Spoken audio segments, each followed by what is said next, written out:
Is it possible to predict the unpredictable?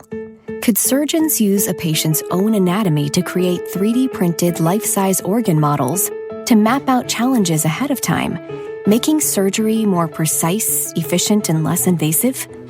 Is it possible? It already is, because every day we're doing what's never been done. Learn more at mayoclinic.org/possible. Mayo Clinic. You know where to go. When it comes to quality sleep, Ashley has you covered with top mattress brands at winning prices and with special financing options available. You can snooze now and pay later. Plus, your mattress purchase helps give the gift of better sleep to children in need and U.S. Special Operations Forces. Visit your local Ashley store or shop online today and make every snooze count. Financing is subject to credit approval. See store or ashley.com for details.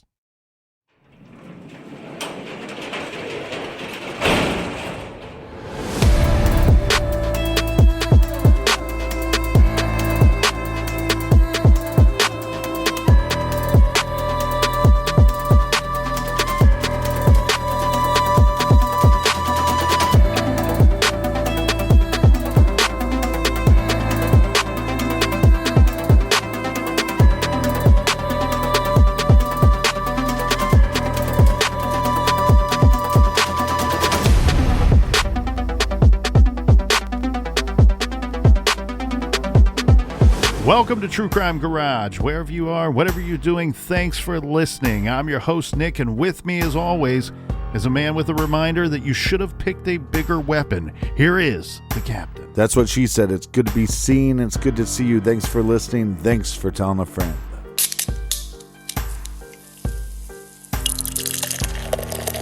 Today we are still drinking Nosferatu by Great Lakes Brewing Company. It's an Imperial Red IPA, 8% ABV. This is one of the most beautiful looking beers once poured into an appropriate beer glass.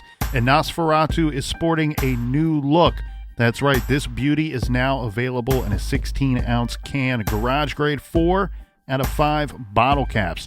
And here's some cheers to our friends for helping us out this week. First up, a big shout out and thank you to Bethany in Alma, Michigan. Tall cans in the air. And a big shout out to Christy in Dickinson, North Dakota. Next up, here's a cheers to Raymond Sanchez serving this great country. Thank you for your service, Raymond. And a big we like your jib to Lori in Madison, Indiana. Next up, we have Aaron in the Montague Gold Mines in Nova Scotia, Canada. And last but certainly not least, we have Stephanie in Phillipsburg, New Jersey. Everyone we mentioned, they went to our website and helped us out with this week's beer fund, and for that, we thank you. Yeah, Montague. BWRUN, beer run. Make sure you tell a friend. Make sure you go to iTunes and leave us a 5-star review. If you don't, we're telling your parents on you. And that's enough of the business. All right, everybody, gather around, grab a chair, grab a beer. Let's talk some true crime. The most prolific serial killer in American history. Samuel Little has confessed to 93 murders. She fight for her life, fight for my pleasure. It's disturbing to listen to, but investigators want to hear it all and more. She was laughing while I was killing them. The most prolific serial killer in American history. I reached over, I choked her, and once she was dead, I pulled her out of the car, looked around, jumped back in the car, left. Little says he has a photographic memory and has drawn sketches of his victims. Hey, tell me about Northern Kentucky, the girl that you met in Columbus. So you meet this girl, I guess you're at a strip bar downtown Columbus. I went on my car, and this white girl come out behind the building. And I'm in my trunk. She walked over to me, say, come on, y'all, can you take me to Miami? Describe this girl to me. She white, black, what she look like? She was white, blonde hair, dishwater blonde, they go.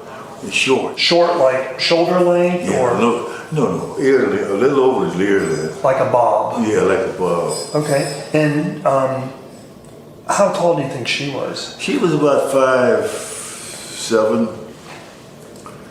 How much do you think she weighed? She weighed about 130. How old do you think she was? Oh, she was about 25. Okay. You mentioned before that you said she kind of had like this hippie aura to her. Yeah, she did give you a hippie feeling. I think she was some kind of hippie, yeah. So you go to Cincinnati, you mess around on Vine Street, and then eventually you guys both get in your car and you cross over the bridge into Kentucky. Tell me about going into Kentucky. We got to Covington, and then we continued through Covington. Mm-hmm. And there was a park that they were having a festival there. And she heard the music and shit off of that band in there. And by her being a hippie type, you know, she wanted to get to that. But the police came over and peeked in our car. We really wanted me to move out of there. So we, instead of going in there, I took her the other way. Right. Winding around, they got hills out in Kentucky, and the road winds around the hills. I seen a little short road going up the hill, and up top there was vegetation, wasn't no houses or nothing. And so I pulled up in there and concealed the car in that little vegetation up there on top of the hill. So tell me about this road that goes up the hill. What kind of road is it? It was like a dirt road. Okay. It was like dirt. The grass was growing in the middle between two tracks. When I left her up in that little road up there, on the side of that little road, she was like partially concealed by the vegetation.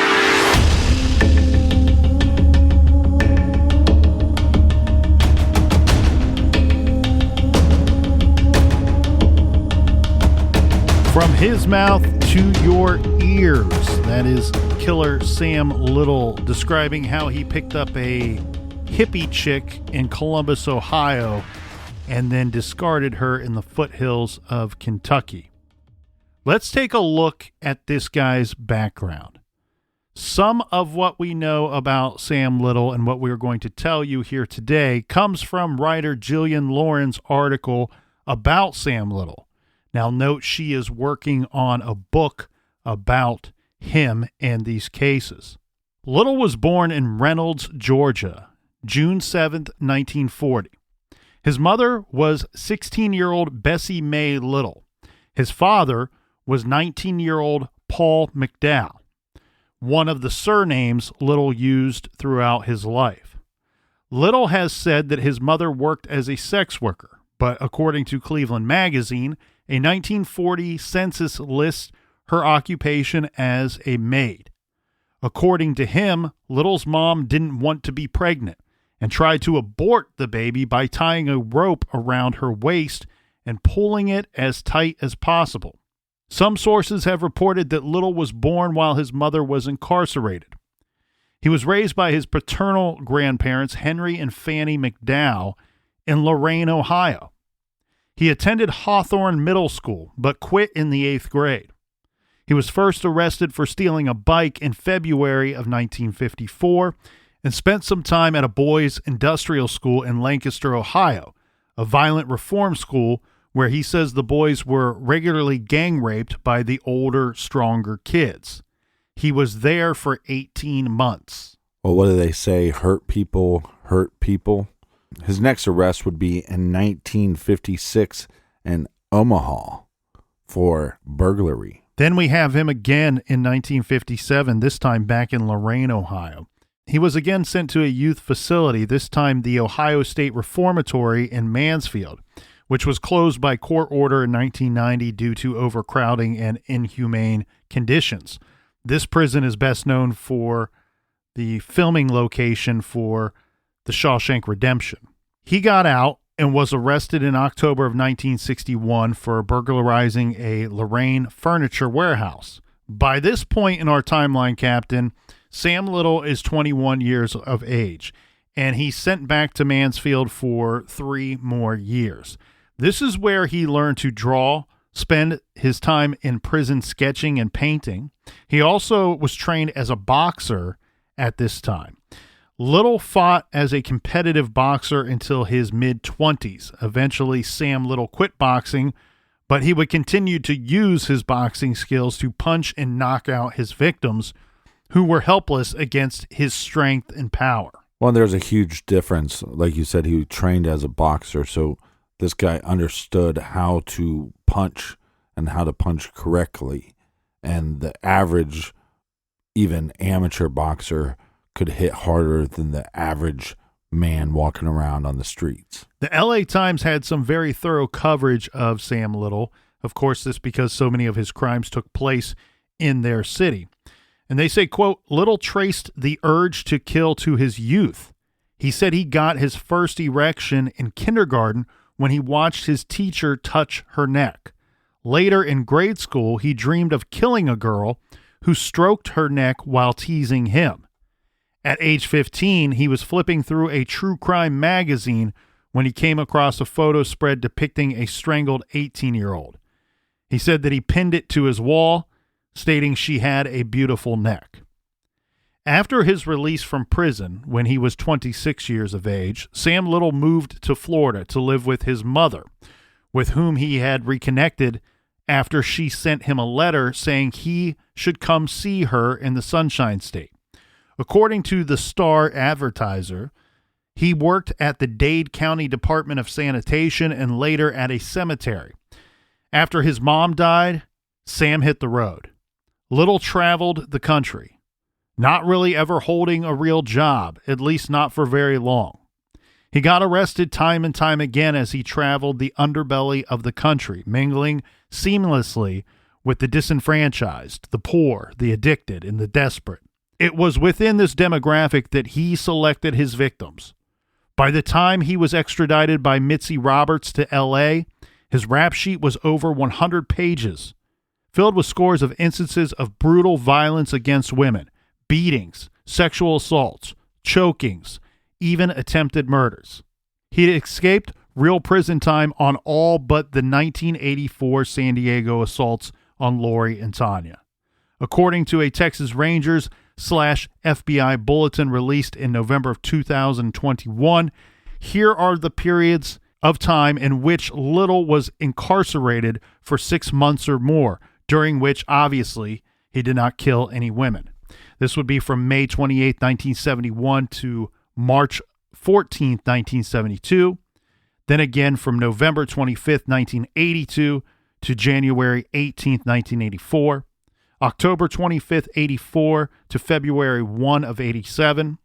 June 5th, 88 to April 11th, 1989. And then again, June 20th to 1990, December 9 to 1990.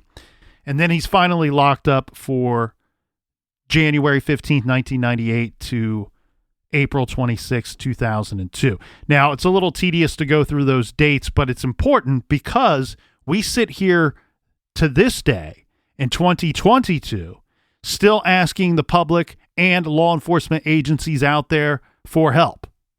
We have unidentified victims of Sam Little. We have confessions that he has made, and we have not linked them to any victims yet. They are still connecting the dots on his murder map. Well, I believe these kind of criminals are actually the scariest, these lifetime criminals, because it's almost like prison becomes their second home, where most people are afraid, well, if I do this crime, I might get caught, I might go to prison. They don't care about that. So they become even more dangerous, and they're going to do what they want to do in their daily life. And this man, of course, has a history of violence. Let's review some of that information that we know about his life. Now, we know that Little got married in Lorain, Ohio in 1965, but he was soon divorced. His first arrest for a crime of violence against a woman is believed to be a 1966 arrest in Cleveland for assault and battery on a woman. If he did any time for this attack, it was minimal, and we don't have any information because, frankly, it was so long ago. He said that he moved to Florida when he was 26, where in 1970 he murdered Mary Brosley. This would be his first murder victim. After he killed Mary, Sam Little returned to Cleveland, where he was arrested in May of 1971 for armed robbery of a gas station. While in prison, he racked up sodomy and aggravated assault charges. This is when he met Orleah Jean Dorsey. She will be very important to our story, one, but also very important to keeping this murderer on the streets. This is what happened. Little's girlfriend at the time, who was arrested with him on the armed robbery charges, was planning to testify against him in that robbery case. Now, Little doesn't know this at the time. So as she sat in jail, she's in jail with this Jean Dorsey person who Little does not know at this point. And she's telling her, hey, I'm going to testify against the guy that I was arrested with. So then Jean meets Sam Little, also in the jail, and warns him, saying, hey, your girlfriend is going to testify against you. So when the trial came around, Sam Little was prepared to fight against that, to have a defense against that testimony. And so was his new friend, Jean Dorsey. So she testified on Sam Little's behalf, pretending that the two of them were in a relationship together and that they were together at the time of the robbery. So picture this, Captain. His girlfriend who he's locked up with, and then the strange woman that neither of them know. The situation is this. The girlfriend has to admit to her being involved in the armed robbery to implicate him. Well, she does not know that Sam is prepared for this, so prepared that he has an alibi and was not there at the time of the robbery. So this really gets turned around on Sam's girlfriend at the time. What ends up happening is the jury returns a not guilty verdict on the armed robbery charge. This dude gets lucky time and time again. Well, I don't think Sam Little is a bright guy. I don't think he's the sharpest tool in the shed, but he definitely has some criminal sophistication, and he's able to come up with these plausible excuses that get him out of these charges from time and time again. So as we can imagine, Little and Jean become quick friends, and she is 27 years his senior. I'm guessing they had an odd dynamic, but they traveled together. They, in fact, were traveling companions for years. Dorsey taught Little how to fence stolen goods. She was a shoplifting expert and his traveling companion. The two traveled the country together in whatever car Sam Little was driving at the time. Whenever they stopped in a small town, they would steal stuff from stores like Walmart and then fence the items in crack houses and seedy parts of the town. With the money, they'd buy food, booze, drugs, and cheap motels. At night, after Jean was in bed, Sam Little would head out to engage in his nefarious activities. In the morning, Jean Dorsey would clean out his car, ridding it of all evidence of the previous night's victim, before they took off for the next small town. The writer Jillian says in Confronting a Serial Killer that Jean knew about Sam Little's hobby. She routinely cleaned the car of blood, shit, hair, teeth, clothing, jewelry, any evidence of Sam Little's horrific activities from the night before. How sick of an individual and how much trauma has to be a part of your upbringing to assist, basically, this psychopathic serial killer. Well, it turns out, Captain, that Jean wasn't Little's only accomplice. So now we have to introduce this Danny Beckless. He's a 19-year-old who met Jean and Sam Little in Little Rock in 1982.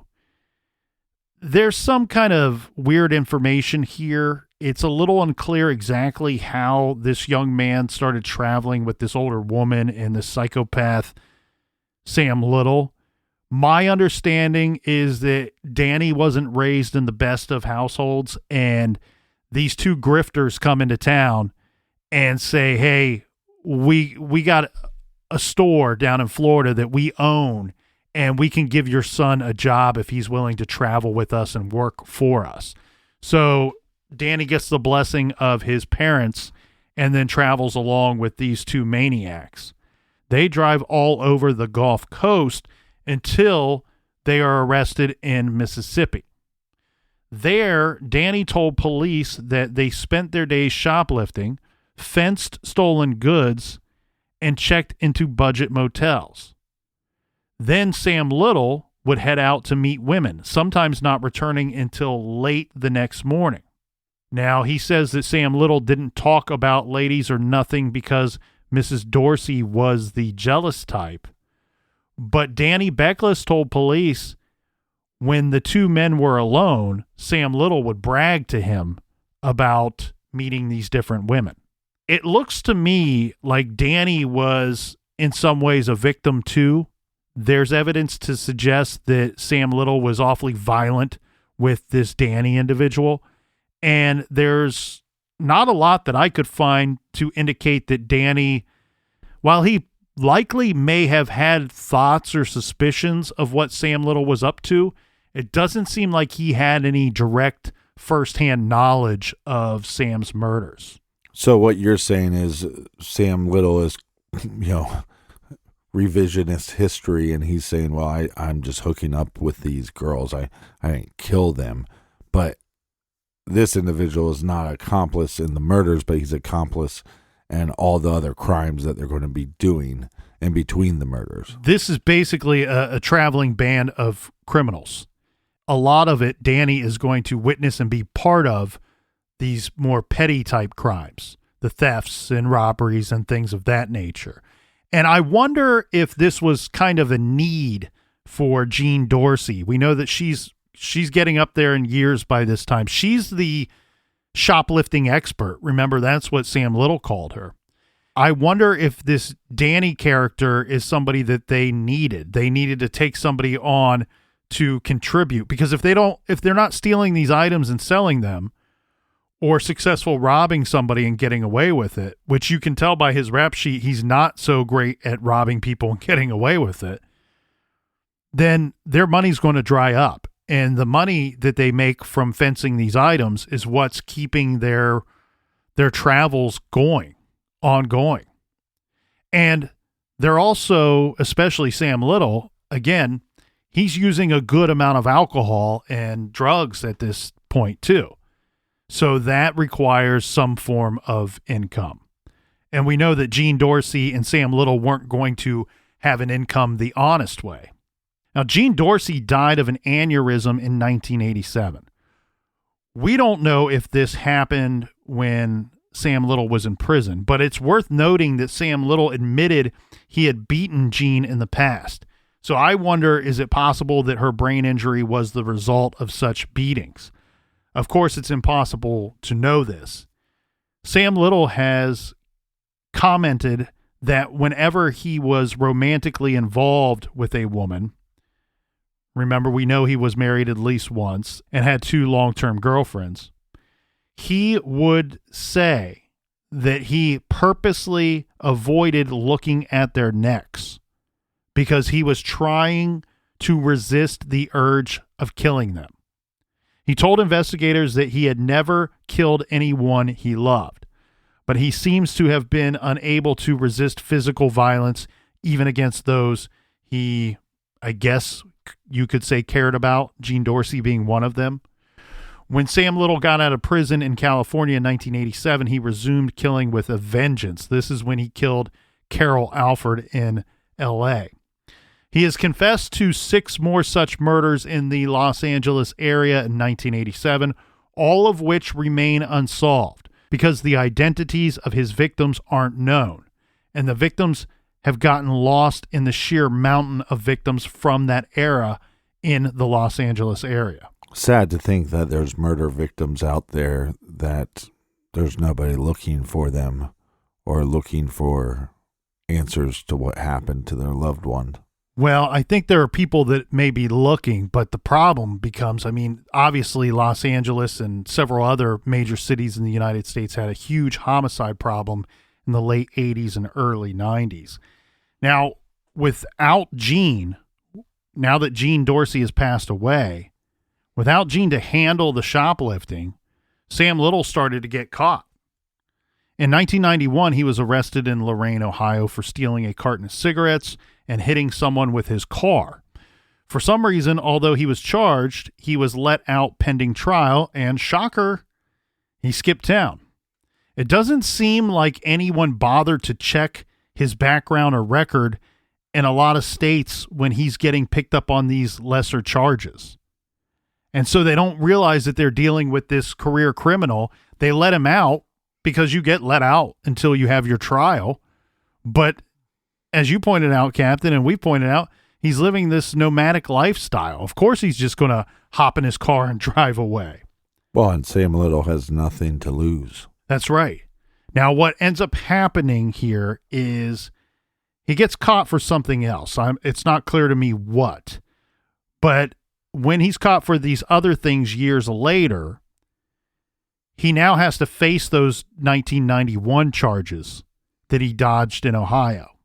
So he pleads guilty to the new stuff that he gets arrested for, plus the old Ohio charges, and gets sentenced to a 2 to 10 year sentence in prison for these crimes. After he gets out of prison for this stint, this is when he kills his final victim, Nancy Stevens, in 2005. He is 65 years old at this time. Now, remember the important arrest, one of the most important arrests in his case, is the arrest that would provide the grounds for extradition. Extradite him from Kentucky to the state of California in 2012. This is when Sam Little was arrested in Los Angeles for cocaine possession in 2007.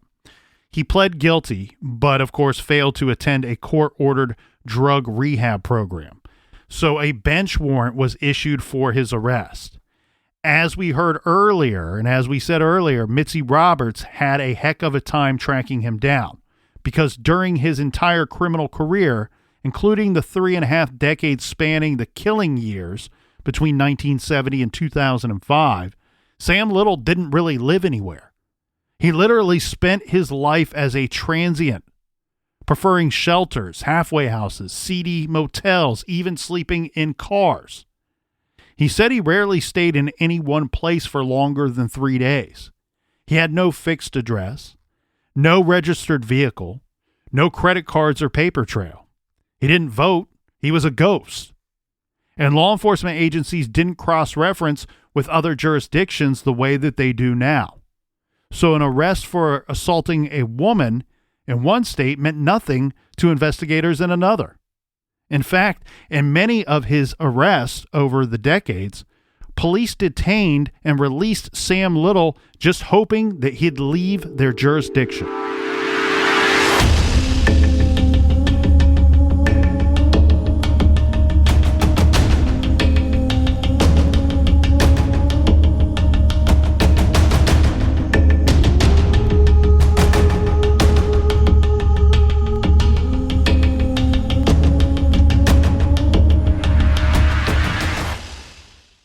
This show is sponsored by BetterHelp. Do you look forward to the holidays? Maybe you struggle with seasonal blues.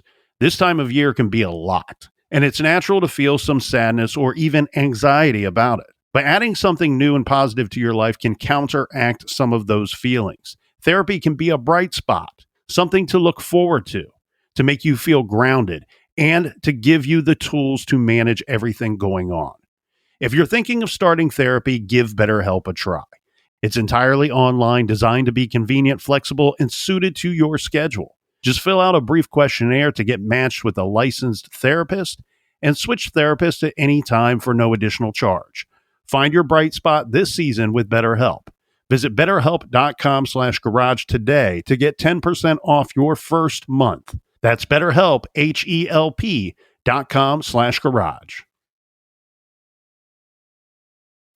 Is it possible to predict the unpredictable? Can 3D printed life-size organ models help to map out complex surgeries ahead of time? Is it possible? It already is right here. Mayo Clinic. You know where to go.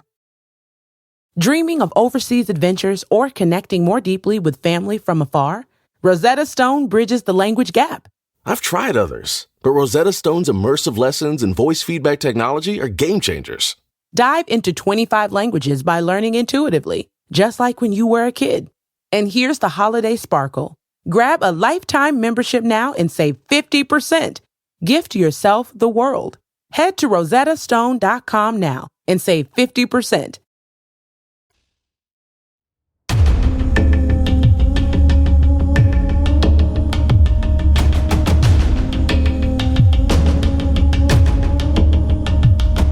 All right, we are back.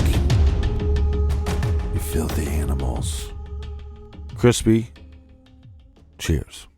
Cheers, sir. Every one of the investigators who talked to Sam Little was really taken aback at his ability to recall each distinct victim. You'd think they would begin to blur together in his depraved mind when there are so many.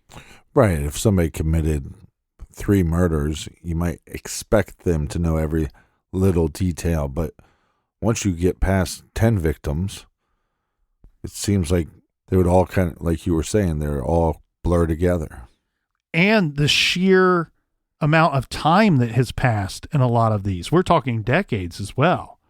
But he seemed to be able to recall the victim's clothing, jewelry, where he picked them up, their final death throes. What he usually could not recall was names and dates, and even some of the exact dump sites. For example, he recalled that he picked up a girl in Memphis and dumped her in the Mississippi River, but he thought that happened in 1984. It is actually believed to have been 1990. Part of his recall process involved cars.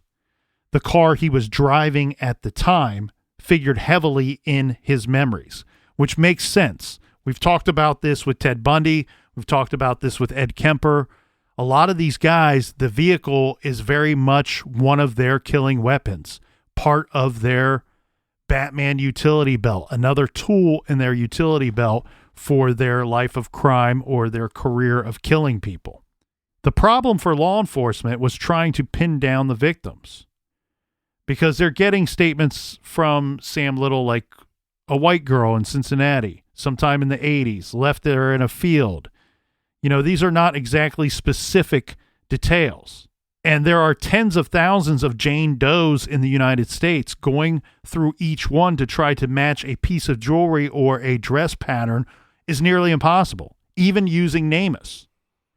As the conversations evolved, Holland, our Texas Ranger, recalled at one point in his youth, Sam Little had painted a mural. This was while Little was in the Dade County, Florida jail in 1976. He had painted a massive mural on the jailhouse wall with permission of historical black figures. It was so impressive, it received coverage from the Miami News. Now, Ranger Holland asked Sam Little, the killer, if he could draw some of the victims so they could possibly identify them. If he couldn't remember their names but could remember what they look like, maybe he could draw that, sketch this for the law enforcement, and this could help find these unnamed victims. Yeah, it's a very creative approach. Sam Little ended up producing scores of drawings of women whose faces were so recognizable that, in fact, several of them were identified by their family members. Now, authorities went through a moral struggle with this serial killer's artwork, if you will, and whether to release them to the public or not. On one hand, it was considered likely, based on the detail in the drawings, that doing so would help identify the victims. On the other hand, it seemed almost to glorify this monster, right? Publishing his artwork so that his victims' images were as he saw them rather than as their loved ones remembered them. Law enforcement is going to release these, which I think is good because it gives us a chance to identify these women and get some closure, get some answers for the family. These sketches are viewable on the FBI's Sam Little webpage and are definitely worth looking at. As people looked at them, they saw victims they recognized. For example, when Akron, Ohio detectives heard the details of a Little confession in their town, they hearkened back to an unsolved murder. They showed Tanya Massler one of Sam Little's drawings labeled Akron left in woods 1990 or 1991. And Tanya immediately knew who it was. It was her mother, Roberta. She had been found decomposed in a wooded area of Cleveland's Firestone Metro Park in September of 1991, and her cause of death was undetermined at that time. But as soon as Tanya saw Sam Little's drawing, she and the investigators now knew what and who had killed Roberta after nearly 30 years. So stories like this made using the artwork worth it, as the captain pointed out. So Sam Little's confessions and these portraits and the tactics they used, they were able to solve some cases that were decades old. Yeah, they're able to verify previously unsolved homicides using all of this work that they've put in. And the FBI, their agents Peloso and Williamson that we've mentioned earlier, they reached out to more than 200 investigators with details of crimes, descriptions of the victims, their clothing, where they were dumped, and so on. They're trying to figure out if there were even more. All in all, over 650 hours of interviews were conducted between Sam Little and various law enforcement officials from multiple states. The FBI worked with local investigators to clear these cases as they confirmed Sam Little's confessions.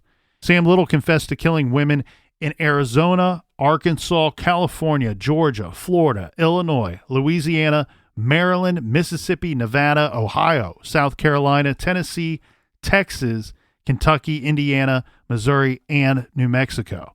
And the agency has confirmed many of Little's admissions. A November 2018 news release issued by VICAP is entitled Convicted Killer Linked to 90 Murders.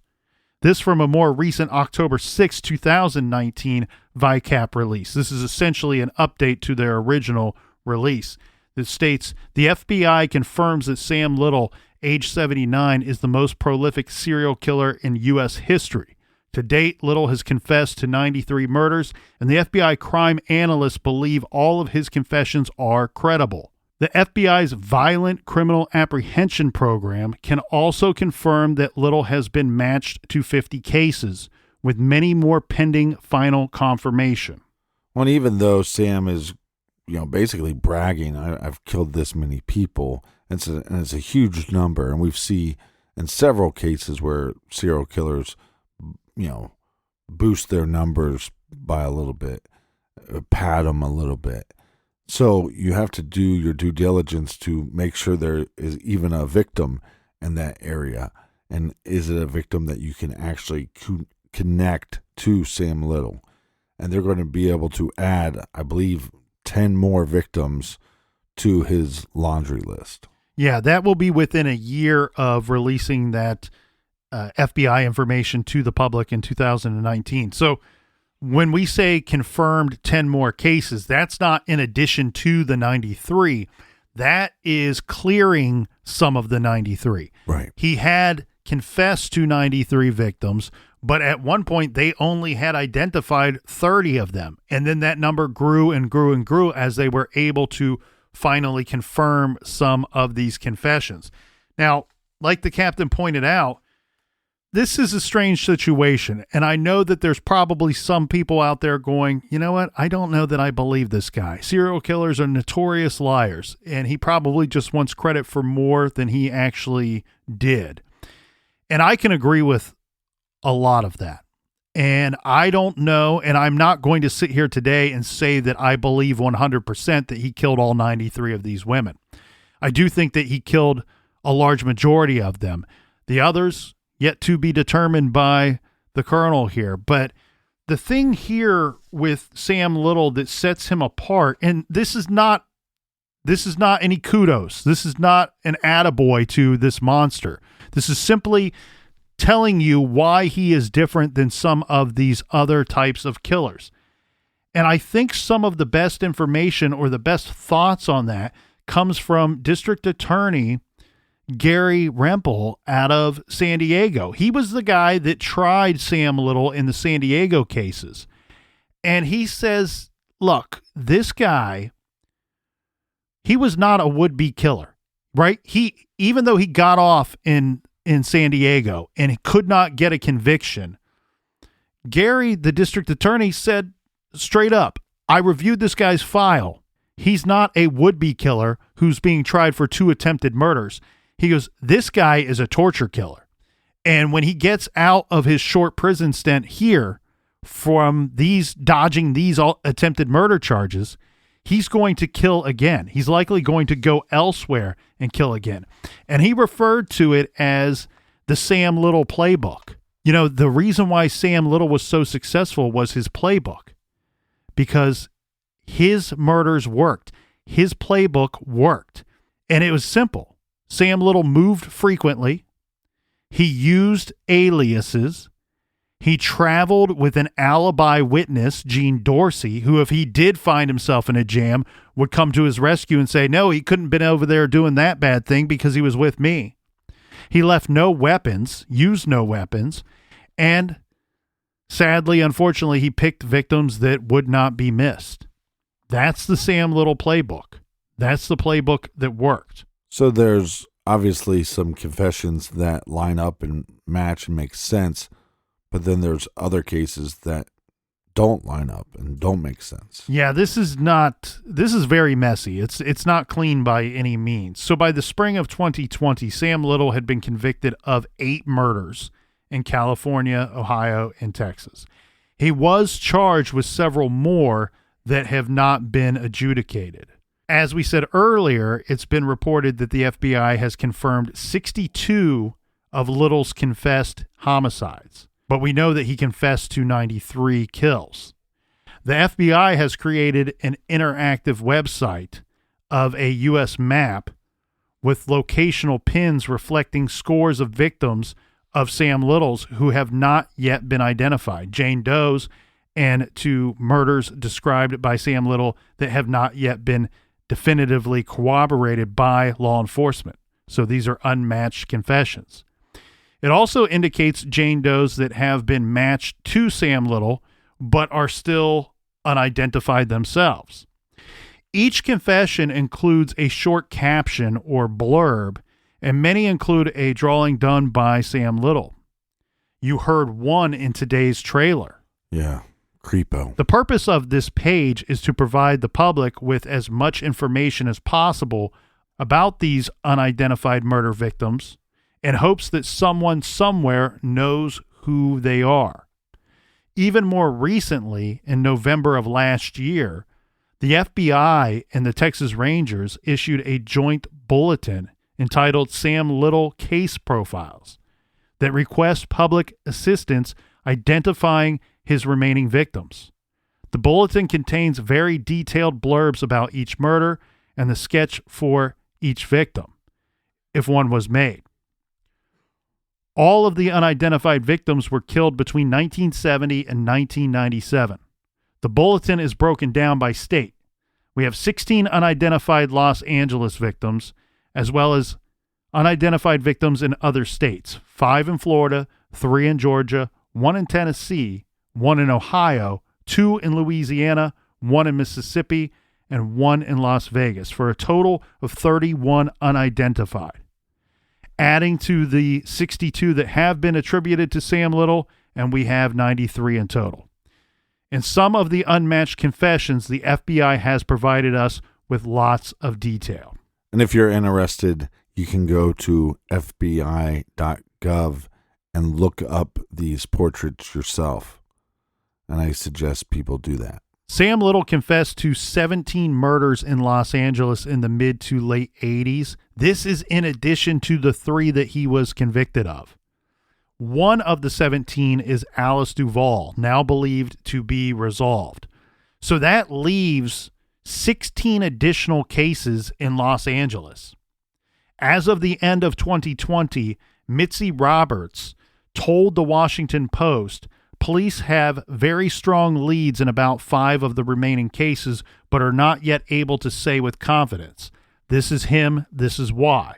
The task is complicated, she said, because as many as half a dozen serial killers using similar methods were operating in Los Angeles in the 1980s, the era when Little was active there. Per the LA Times, quote, during the time period that he was convicted of murdering 3 women in Los Angeles, we were in the middle of a crack cocaine epidemic. Prosecutor Beth Silverman said during that time period, there were more than 100 women of color who wound up dead in alleyways in South Los Angeles. By November of 2021, so late last year, Captain, none of the 16 in Los Angeles had been definitively identified. So those are still open, unresolved cases. Yeah. And then there are the cases that might not have yet been attributed to Sam Little, but they have been mistakenly attributed to someone else, someone who is innocent. There are 2 known cases where Sam Little is believed to have been responsible for the murder, but someone else was convicted. Samuel Little died December 30th, 2020, of natural causes in a California hospital. By the time of his death, nearly 60 of his murders were confirmed, making him the most prolific serial killer in U.S. history. He got away with so much death because he knew exactly what he was doing when he selected victims no one would miss or fight for. His own words tell the story of his calculated M.O. He told Cleveland Magazine, quote, yeah, I'm not going to go over there in the white neighborhood and pick out a little young teenage girl, he said. I ain't going to go over there and pick out a housewife while she's out there with the shopping in her hands and drag her into the car. That's the kind you get busted for. The New York Times stated the same. Says, quote, I never killed no senators or governors or fancy New York journalists. Nothing like that. He told the reporter, if I killed you, it'd be all over the news the next day. I stayed in the ghettos, end quote. And this is from the Washington Post, which really did an absolutely fantastic 3-part series on Sam Little. This says, quote, police officials acknowledge that the vast majority of murders attributed to Little would never have been solved without his voluntary confession. Little's decades of impunity underscore a troubling truth about the U.S. criminal justice system. It is possible to get away with murder if you kill people whose lives are already devalued by society. Well, Little admitted to Gillian Lauren that any apologies that he made or remorse that he had shown, it was an act. He didn't care whether the victims' families forgave him. He felt nothing when he killed them except exhilaration and the selfish need to make them his.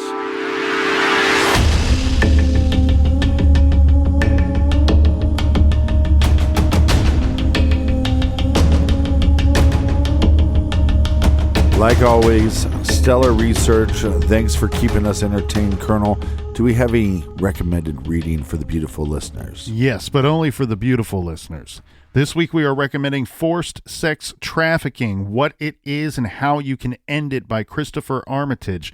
We can't just sit around and wait for the most disgusting scourges that face humanity to be cleaned up by someone else. So join the fight and read this book. After gathering research from traveling 3 continents, interviews with victims, nonprofit aid workers, former CIA operatives, and many other official and unofficial sources, this book will give you exactly what the title says. That's Forced Sex Trafficking, What It Is and How You Can End It by Christopher Armitage. You can find that great title and many other recommendations on our recommended page at truecrimegarage.com. Yeah, join us back here in the garage next week. Until then, be good, be kind, and don't.